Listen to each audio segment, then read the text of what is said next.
یہ اچھی بات آپ نے پوچھی. سنت نبی صلی اللہ علیہ وسلم کا سب کو علم ہے. سنت اللہ کیا؟ قرآن جہاں سنت اللہ کہتا ہے نا، اور کہتا ہے وَلَن تَجِدَ لِسُنَّتِ اللَّهِ تَبْدِيلًا، تم اللہ کی سنت کو بدلتا ہوا نہیں پاؤ گے. وَلَن تَجِدَ لِسُنَّتِ اللَّهِ تَبْدِيلًا، اور خدا کی سنت تبدیل نہیں ہوتی. اللہ کی سنت سے مراد مفسرین نے لکھا ہے کہ اللہ کا وہ طریقہ جو اس نے انسانی فطرت کی صورت میں بنایا. اللہ نے سنت قائم کی ہے، طریقہ قائم کیا ہے کہ لوگ سویا کریں. ایک آدمی چاہے کہ نہ سوئے اور اسے پھر وہ کہے کہ یہ خدا کی عبادت میں بڑا مقام رکھتا ہے تو کتنے دن نہیں سوئے گا، نتیجہ یہ کہ گر پڑے گا.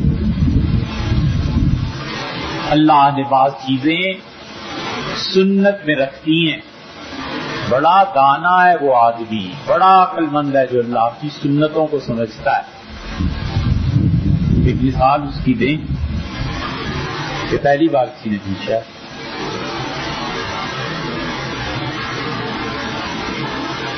بادشاہ کو اپنا وزیر بڑا پسند آیا اور وزیر سے مشورہ کرتا تھا. جنگ جیتی اور دربار لگا بادشاہ سلامت کا. شاہی خاندان کی عنایات جن جن پہ تھی سارے حاضر ہوئے. تو بادشاہ سلامت نے کہا کہ تم اتنے اچھے وزیر ہو میرے، تمہارا جیسا دانا جوان آدمی دیکھا نہیں،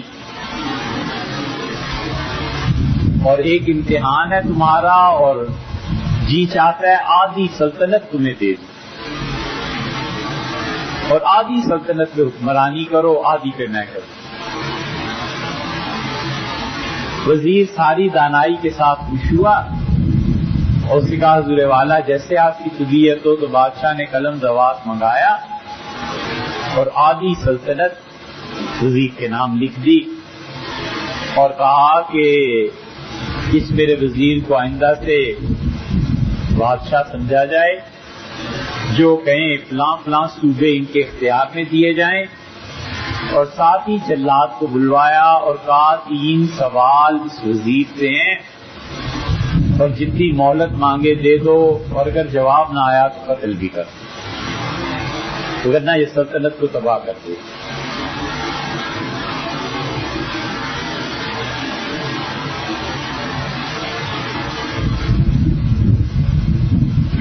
انہوں نے پوچھا حضور سوال بھی بتا دیں.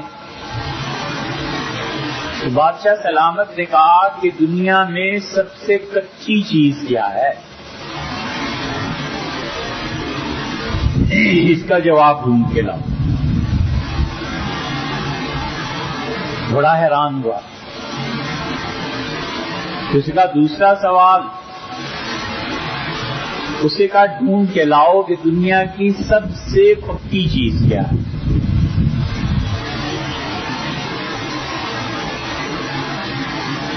اور پریشانی بڑی. تیسرا سوال داغا اور بادشاہ نے کہا کہ جنگوں میں بہت سے لوگ غلام بنائے ہم نے اور مارے بھی، اور ہمارے بھی غلام بنے اور مرے. دنیا میں بدترین غلامی کیا ہے؟ اب وزیر پھنس گیا. آدھی سلطنت قبول کر لی تھی اور پریشانی کے عالم میں نکلا اور فوج کا دستہ ساتھ کیا بادشاہ نے اور کہا کتنا مہلت ہے؟ اس نے کہا 6 مہینے دے دیں. اس نے کہا 6 مہینے میں سورج جب غروب ہو تو شام کو سر چاہیے اس وزیر کا لے کے آنا. فوج کا دستہ ساتھ ساتھ جنگلوں میں خاک چھانتا پھرا، جگہ جگہ پوچھتا تھا کہ سب سے پکی چیز، سب سے کچی چیز اور غلامی اصل کیا ہے، بدترین غلامی کیا ہے؟ تو کسی نے کہا کہ سب سے کچی چیز مٹی ہے.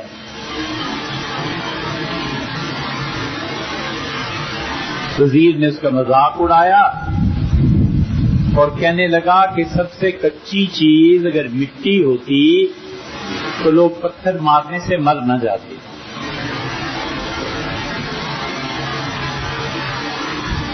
کسی اور شہر میں گیا کسی نے کہا سب سے پکی چیز لوہا ہے. بہت دن سوچتا رہا، پھر کہنے لگا لوہا ہی اگر سب سے پکی چیز ہوتی تو آگ اسے پگھلا نہ دیتی، بھلا اس سے کچی چیز کیا ہو. الغرض 6 مہینے ختم ہونے کو آئے، گھر والوں سے ملا، رویا دھویا، بہنیں بھائی سب روئے دھوئے، اور جلات نے کہا اب تھوڑا وقت رہ گیا ہے. فوج نے کہا سب لے کے جانا ہے، نیزے تیز ہو گئے. اور کسی نے اس سے کہا کہ یہاں ایک آدمی رہتا ہے، ملتا جلتا نہیں ہے لوگوں سے اور چپ بیٹھا رہتا ہے، اور کبھی کبھی بولتا ہے کوئی حکمت کی بات.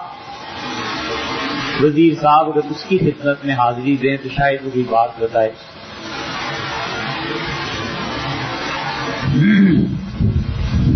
تو وزیر صوفی کے پاس چلا گیا. حیران ہوا کہ صوفی ایک لنگی باندھ کے بیٹھا ہوا ہے، جھونپڑی ہے، زمین پہ بستر لگا ہوا ہے، کتا دربانی کے لیے رکھا ہے اور دودھ میں روٹی بھگو کے کھا رہا. شبہ ہوا کہ کیا جواب یہ دے گا. کتے کے سامنے پانی پڑا ہوا ہے، دودھ سے روٹی کھائی جا رہی ہے، سوکھی روٹی. تو اس نے کہا حضور مرتا ہوں، میں وزیر ہوں. تو لباس دیکھا انہوں نے، وہ سمجھ گئے کہ واقعی ہوگا. تو اس نے کہا حضور 3 سوالات ہیں، اور سورج ڈوبا جاتا ہے اور اس کے ساتھ زندگی کا سورج بھی ڈوب جائے. صوفی نے کہا کہو. اس نے کہا حضرت سب سے کچی چیز کیا ہے؟ اور اس کا سب سے پکی چیز کیا ہے؟ تو انہیں نگاہ اٹھا کے دیکھا اور کہا اتنے دانا اور اتنی شہرت اور وزارت اور یہی نہیں پتا چلا. اس نے کہا حضرت تیسرا بھی بتا دیں کہ بدترین غلامی کیا ہے. انہوں نے کہا میرے بیٹے سب سے کچی چیز دنیا میں زندگی ہے، اس سے زیادہ ناقابل بھروسہ اور کچی ڈور کوئی نہیں ہے. کچھ پتہ نہیں چلتا کون کب مر جائے. یہ اب اس کی سمجھ میں آئی، بڑا خوش ہوا اور اس نے سوچا کہ علی الخبیر سکت. اب پنجہ پڑا ہے اور اب اس شخص تک پہنچا ہوں جو واقعی حکیم ہے، دانا ہے اور بات جانتا ہے، گر جانتا ہے، تہ تک پہنچا ہوں. اور کہا بیٹے یہ بھی کوئی سمجھنے کی بات ہے کہ دنیا میں اٹل حقیقت اور سب سے پکی بات، سب سے پکی چیز موت ہے، اس سے کوئی انکار نہیں کر سکتا. اسے کہا حضرت تیسری بھی بتا دیں، فوج والے باہر کھڑے. تو انہوں نے کہا کہ اب تیسری بات بھی بتا دیں. اپنا پیالہ دودھ کا اٹھایا اور جو رکھوالی پہ کتا تھا اس کے سامنے رکھا. کتے نے دودھ پی لیا تو انہوں نے پیالہ سامنے سے ہٹا دیا اور جو کتا پانی پی رہا تھا اس پانی کو دودھ میں ملایا اور کہا اسے پیو. وزیر بڑا پریشان. اس کا حضرت اس سے تو کتے نے پیا ہے. انہوں نے کہا کتے نے پیا ہے یا میں نے پیا ہے؟ اسے پیو. بہت نہ کی.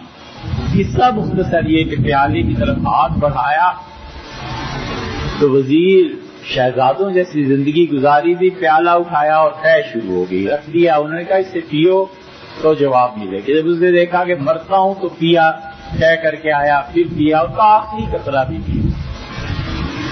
اسے آخری قطرہ بھی پیا اور کہا حضرت خدا کے نام لیں اب بتا دے. تو انہوں نے کہا دنیا کی بدترین غلامی غرض ہے جو کتے کا دودھ بھی پلا دیتی ہے، کتے کا جوتا بھی پینا. ان کا غرض سے زیادہ کوئی چیز نہیں ہے جو انسان کو غلام رہے.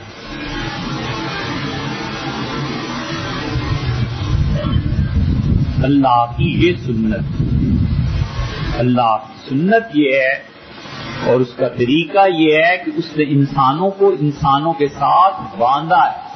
انسانوں کے کام انسانوں ہی سے بنتے ہیں. غرض اچھی ہوتی ہے تو بھی آدمی کے پاس جاتا ہے, غرض بری ہوتی ہے تو بھی آدمی سے ملتا ہے.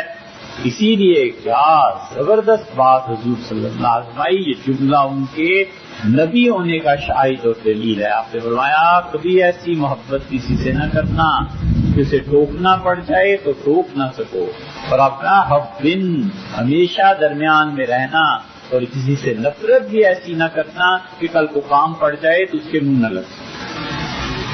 حبن دونوں چیزیں اعتدال میں, یہ اللہ کی سنت. اللہ تعالی کی سنت یہ ہے کہ محنت اور ذہانت اگر جمع ہو جائیں پھر اس شخص کو کوئی نہیں روک سکتا بولی سینا بننے سے, اور کوئی شخص نہیں روک سکتا راضی بننے سے اور نیوٹن بننے سے اور آئنسٹائن بننے سے, اور کسی مقام سے محنت اور ذہانت جمع نہیں ہوتی ہے. جمع ہو جائیں آگ لگ جاتی ہے. اللہ یہ چاہتا ہے کہ ذہین آدمی محنت کرے.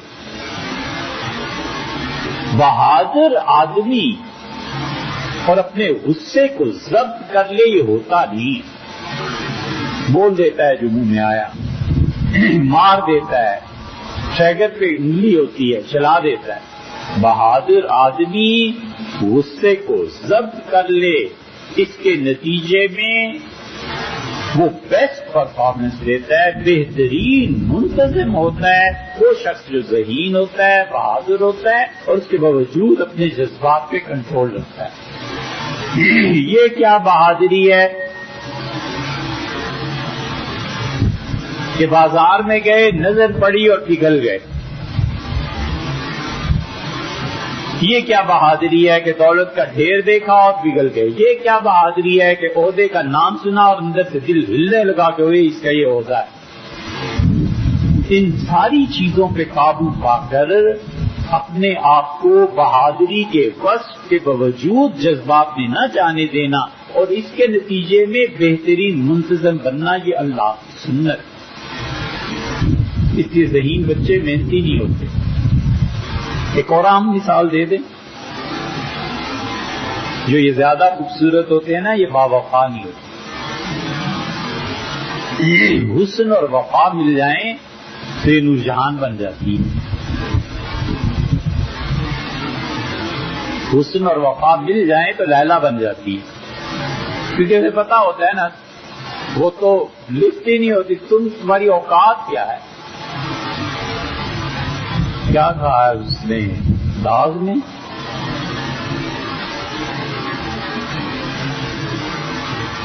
اے ذوق کی, ذوق نے کہا ہے ذوق کی بے تابی, وہ کیا تیری خواہش تھی.